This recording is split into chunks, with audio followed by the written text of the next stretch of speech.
So, welcome to today's deep dive. It is August 8th, 2026, and I think it's fair to say we live in an era of just extreme financial information overload. Oh, absolutely. I mean, if you have a smartphone, you are just constantly getting bombarded. Right, like real-time crypto crashes, algorithmic forecasts, pundits just screaming about macroeconomic trends all day. It's exhausting. It really is. But what if, the ultimate strategy to navigate all of this madness is actually just profound ignorance? Which sounds completely counterintuitive, right? Completely. But today we are diving into excerpts from a classic book called How I Made $2 Million in the Stock Market by Nicolas Darvas. And this book actually caused the American Stock Exchange to alter its rules on stop-loss orders back in the 50s. Yeah, because suddenly you had this massive wave of independent traders just flawlessly copying his system. And the craziest part is Darvas wasn't some Wall Street insider. He wasn't a banker. No, not at all. He was literally a professional world-touring ballroom dancer. Right, performing in nightclubs in the 1950s. And this book had such a massive impact. I mean, when copies went out of print, people were scalping them for $20 a pop. Which, in the mid-20th century, $20 for a used book is just an astronomical amount of money. Exactly. And there was this one reader who actually criticized Darvas, saying, if he had used heavy margin and hired a team of analysts, he could have made $100 million instead of $2 million. I love Darvis's response to that, though. It's so good. He basically says, look, my goal was loss-free nirvana. He wanted serenity. He didn't want to stress over every single penny. Right, he was optimizing for peace of mind, not just maximizing raw returns. Yeah. And that's really our mission for this deep dive. Yeah, we want to trace his evolution from this totally clueless gambler to a methodical system builder and, pull out those timeless lessons that you can actually use to filter out the noise in your own life today. Because his true genius wasn't that he was some financial prodigy. It was his relentless self-analysis. He just had this amazing ability to learn from his own failures. So let's start right where Darvas began, which is basically stumbling blindly into success. Which is honestly the most dangerous thing that can happen to a beginner. It really is. So, okay, it's November 1952. He's performing at the Latin Quarter nightclub in New York with his dance partner. And these twin brothers, the club owners, Al and Harry Smith, they offer him a gig up in Toronto. But they don't want to pay him in cash, right? Right. They offer to pay him in stock. Specifically, 6,000 shares of this Canadian mining firm called Brilland, which was trading at 50 cents a share at the time. And Darvas, he admits he was completely ignorant. He didn't even know New York had a major stock exchange. Yeah, he only recognized the name of Canadian mining stocks because he overheard rich people talking about them in the nightclubs. But he agrees. He buys the stock for $3,000 and then basically just forgets about it. Because he's busy dancing. Exactly. 2 months go by. He happens to check the paper, and this 50-cent stock is suddenly sitting at $1.90. Wow. So he sells it and walks away with an $8,000 profit. Just pure blind luck. And that right there is the trigger, that massive dopamine hit. The gambler's fallacy kicks in hard. He thinks, oh, this is easy money. So he enters his gambling phase. Asking everyone for hot tips, right? Everyone. Waiters, stagehands, anyone who might have overheard something from a wealthy patron, which leads to this hilarious situation with Karen Mines. Oh, the 10-cent stock. Yes. He buys 10,000 shares of this stock at 10 cents. The very next day, it ticks up to 11 cents. So he does the math in his head, bought at 10, sold at 11, 10,000 shares, and he's like, boom, I just made a fast $100. So he calls his broker to sell. Right, and he's super proud of himself. But then the broker asks him, hey, why did you decide to take a loss on this trade? Which just completely confuses him. Totally. He's arguing, like, what do you mean? I made $100. And the broker has to explain that the commission to buy the shares was $50 and the commission to sell was another $50 plus transfer taxes. So he literally lost money because he didn't even know what a broker's commission was. Exactly. It's like walking into a casino, having no idea what game you're playing, pulling the lever on a random slot machine, hitting a jackpot, and instantly declaring yourself a professional gambler. Yeah, when in reality, you don't even understand the house edge.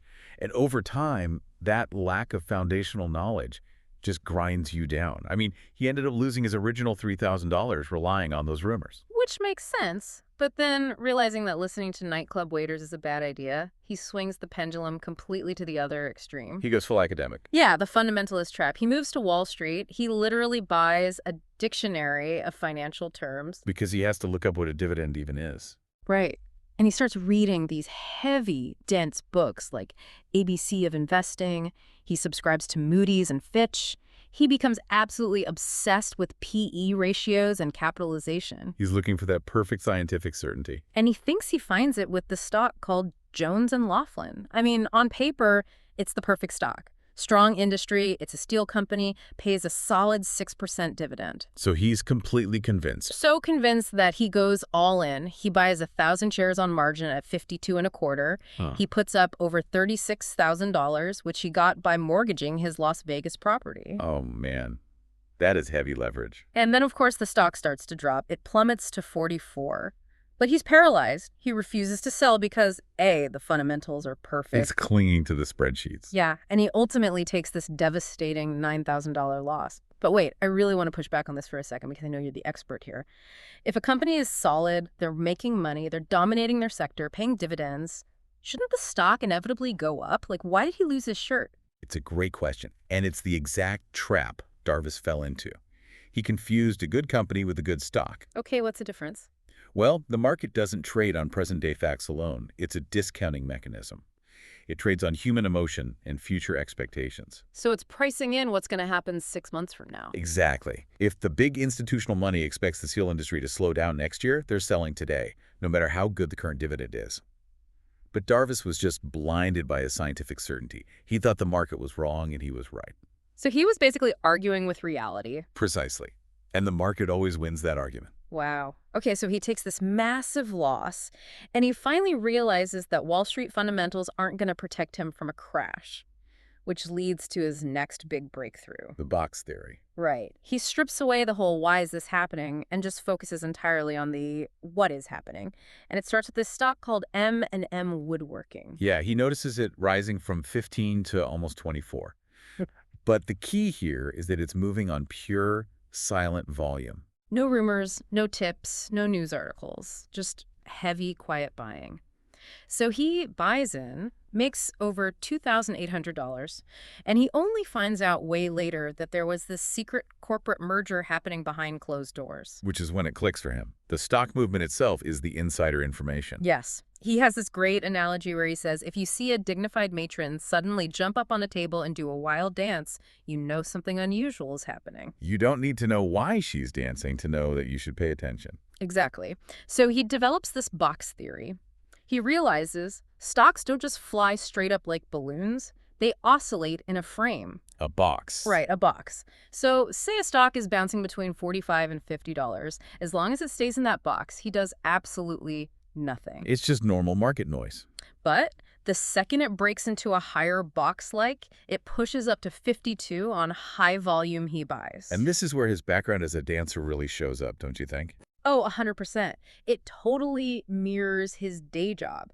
Because when a stock is bouncing around in its box, it's exactly like a dancer crouching down, gathering momentum and finding the rhythm right before a massive leap upward. He was literally reading the rhythm of the stock market. Yeah, totally eliminating the need for news or Wall Street analysts, just purely diagnosing the character of the stock. But, having a theory is one thing. Actually executing it when real money is on the line, managing your own fear and greed, that's the hard part. Especially since Darvas is literally touring on the other side of the planet. Right. He needed a way to protect his profits mechanically. Because he had two big problems. One, the commission mice, as he called them, just nibbling away at his profits if he overtraded. And two, the emotional urge to sell a winning stock way too early just to lock in the game. So he implements his ultimate weapon, the trailing stop loss. Okay, break this down for us, because this is the core of his whole system. So he sets an automatic sell order just a fraction below the current box. If a stock is trading in that 45 to 50 box, his stop loss is maybe at 44.5. And if it hits that, he's out. No questions asked. Exactly. It completely removes the emotion. He doesn't sit there hoping it bounces back. But the brilliance is the trailing part.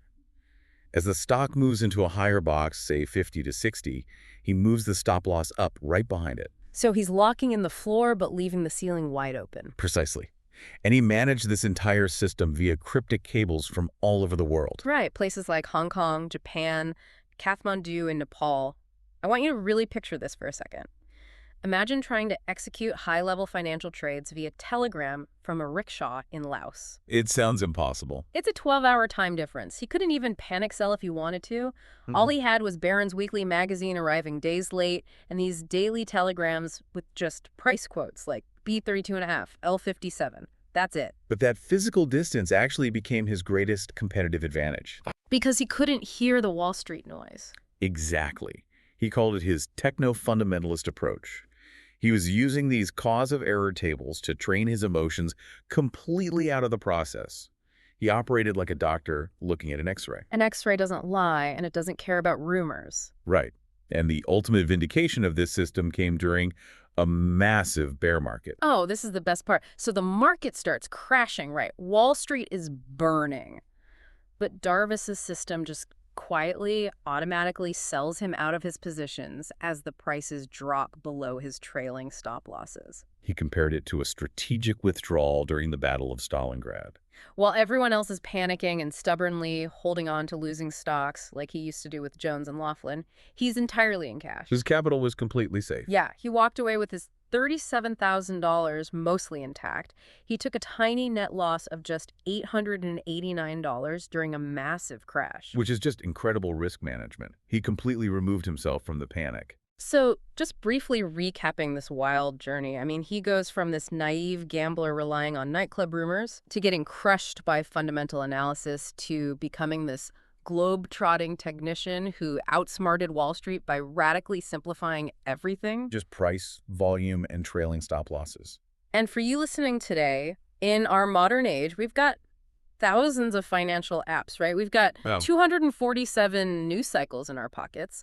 But Darvas proved that maximum information absolutely does not equal maximum insight. Often it's just noise. Exactly. So I want to leave you with a final kind of provocative thought to explore on your own. Darvas used the trailing stop loss to automatically cut failing stocks out of his life with zero emotion. Right. What if you applied a trailing stop loss to your own life? Think about it. What failing projects, what bad habits, or just energy-draining commitments are you stubbornly holding on to right now that you really should have automatically cut loose weeks ago? It's a really powerful way to look at where you're investing your time. It really is. So thank you so much for exploring these sources with us today. Catch you next time.